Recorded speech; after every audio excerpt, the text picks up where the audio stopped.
Hey guys, what's up? So today I'm here at the San Sebastián Sports Complex because this Thursday, February 14th, our Fiestas Patronales start. So finally, after 3 years due to COVID, we're finally having our Patron Saint Festival this year again. And I am super freaking excited.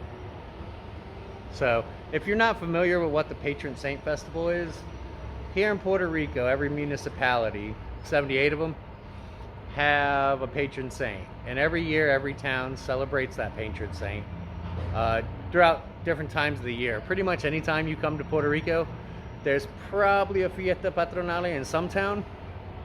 So this is my hometown, San Sebastián, and this is the Fairgrounds where we'll be holding the Fiesta Patronale de San Sebastián. So anyway, before I give you a little tour of the fairgrounds and kind of talk about a few things like what to expect as far as parking, food, accommodations, things like that. Alright guys, so for those of you who can't make it out here, I will be live streaming the entire weekend, starting Thursday the 12th, running all the way into I believe the 15th of January. So I can't really tell you what time I'll be starting. That depends on the crowds, the festivals, things like that. But yeah, if you're new to the channel, subscribe and hit the notifications. That way you don't miss out when I do go live if you want to check it out. But if you are subscribed, then make sure your notifications are on. That way you don't miss when I go live. So I understand a lot of you guys are in the States and can't make it.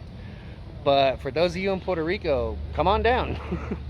This is going to be awesome this weekend. So now that we got that out the way. So right now what you're seeing here, they're setting up, they're working hard. We got the machines over here. We're going to have a lot of food, a lot of beverages, a lot of alcohol. It's going to be awesome. So I'll take you around, give you a little tour. Hopefully they don't say nothing walking around with a camera. So they're getting the stage all set up, which is going to be nice.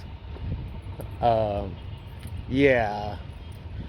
So basically, a lot of food, a lot of music, a lot of awesome activities, a lot of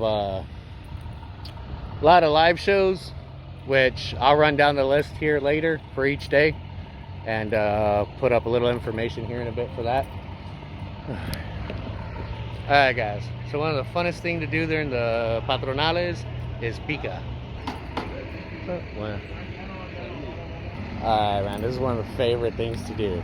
Get drunk and gamble. I just want to show you guys the artwork. Some beautiful artistry here. So basically, what you do is you put a few bucks on a number, they crank up these horses, and if it stops on your number, you win. It's that simple. And wait till the other ones are here this weekend when I'm walking around. These get very elaborate.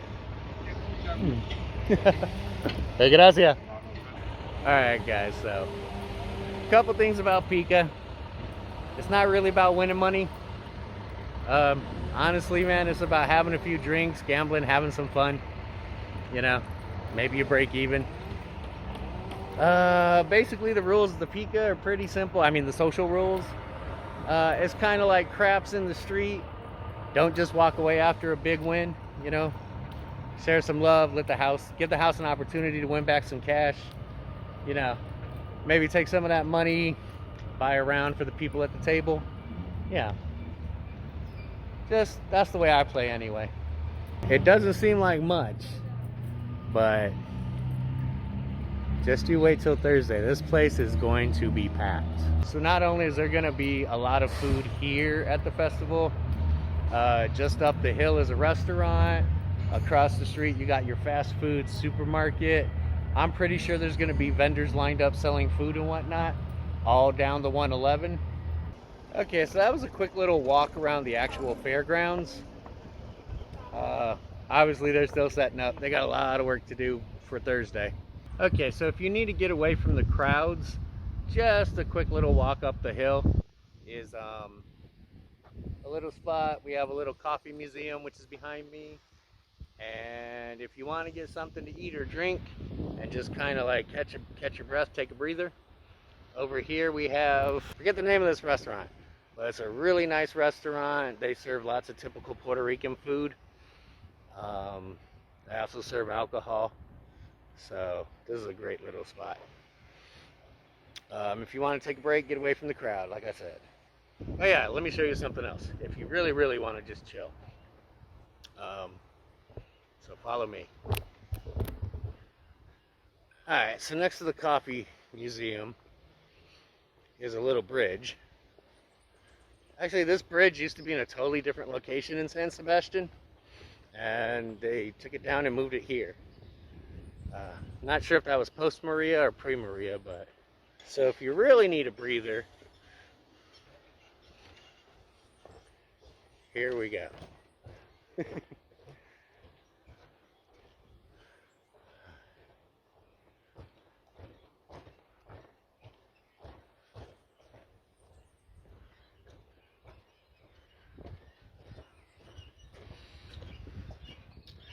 So just up the hill and beyond the little bridge, got a bunch of little hiking trails, places to sit down and just enjoy nature. So one thing I will say is if you do come back here, not very well lit at night. There is some lighting, and so come back here at your own discretion. Pepino's a really safe town, but in events like this, festivals and things like that, you never know who's going to show up. So just a word of caution. Okay guys, I know sometimes Puerto Rico gets the reputation that like people steal. I don't know how else to put it. I will say this, during the fiestas, it's probably like anywhere else in the world, no better, no worse. Follow common sense rules when it comes to like your valuables and whatnot. And don't wander off with strangers in dark places. You should be fine. Yeah, so that's pretty much all I'm gonna say on that. Common sense gets you a long way.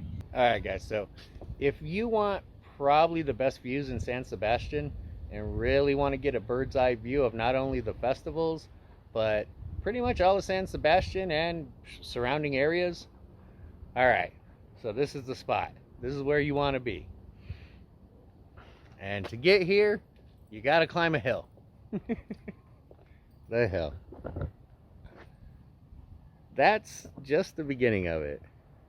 It's well worth the hike if cars aren't accessible. I mean, these are the kind of views you get right down there just beyond the baseball field. That's where the festivals will be going on. So I just spoke to 2 women and they believe this probably won't be accessible by car. Not 100%, but if you do want to come up here and check out these views, if you're at the festivals, then yep, you're footing it, it looks like. If not, if you're here on a different day, I highly recommend coming up here. You can drive up here. It's beautiful, have a little picnic, just relax, walk around, enjoy. Okay guys, if you're feeling really adventurous, way, way, way up the hill is a beautiful field. If you are really adventurous and there is no car access, it's quite a good hike. I'll show you guys here in a few minutes. Honestly, depends on how much you've had to drink, well worth the hike. If you're sober, definitely hike it. It's a hill though. Alright, to kind of give you an idea of kind of like what else is in the area surrounding the Fiestas Fairgrounds. So across the street you got a supermarket, you got several fast food joints, got a pharmacy, there's some clothing stores and whatnot. And so you guys can get a sense of the surroundings and basically kind of like kind of see what the parking looks like. Alright, so any municipal parking is free to park. However, there are property owners that may open their property up, and that'll usually run you $5 to $10 for the day, which I think is more than reasonable considering. So yeah, this here is just kind of give you an idea of like basically what you may be walking when you park. Hopefully, obviously, like anywhere, you get there early and find good parking, but this event does attract around 90 to 100,000 people. You know, you got your regular fast food, your Burger King, your McDonald's, your churches. And basically, I'm pretty sure they'll open this whole area up to parking. Not sure who owns what, so just, you know. And I doubt there'll be any type of shuttle service, so just wanted to give you a heads up as far as like what's around there, what's it looks like, and parking. So I guess one important thing I probably got to talk about is accommodations. San Sebastian does have several Airbnbs if you're planning on staying overnight or several nights. But honestly, not a lot. If you're coming to this side of the island, you're going to do an overnighter, then you're probably better off like looking for accommodations in Aguadilla where there's hotels and more Airbnbs. Aguada, definitely Mayahuez. Basically any place coastal you're going to find accommodations, and most of those places are maybe 30 to 45 minutes away from San Sebastian, so not a bad drive at all. Alright, let's see what else. Well, you got your usual emergency services, plenty of law enforcement, ambulances, fire trucks, all that good stuff. We have several hospitals just minutes away. Yeah, I mean, great place to bring the family. Definitely an experience you won't forget. Yeah, I would say these are probably one of the more popular patron saint festivals on the island, which is pretty cool. Well, so if you happen to be on the island and you're looking for something to do, definitely come on down to San Sebastian. I'd say even if you were coming from San Juan, it's well worth the trip. If unfortunately you can't make it, again, I'll be live streaming all weekend. Let's see. All right. So Thursday, Friday, I'll be live streaming in San Sebastian. Also, Saturday, I'll be in Añasco live streaming their Fiestas Patronales. So that's going on as well. If you're curious about that and want to check that out. Yeah, it's probably 20 minutes away from Pepino, give or take. And Sunday, I will be back live streaming for the final day of the Fiestas, the Festival de Novilla, which that's probably a whole nother video. Yeah, guys, so if you can't make it, you can just kind of like find me, hop on, and we'll see what I get up to. So, alright guys, thanks for watching the video, and I will catch you in the next one, which will be in 2 days. I cannot wait. Alright, have a good one, guys. Bye.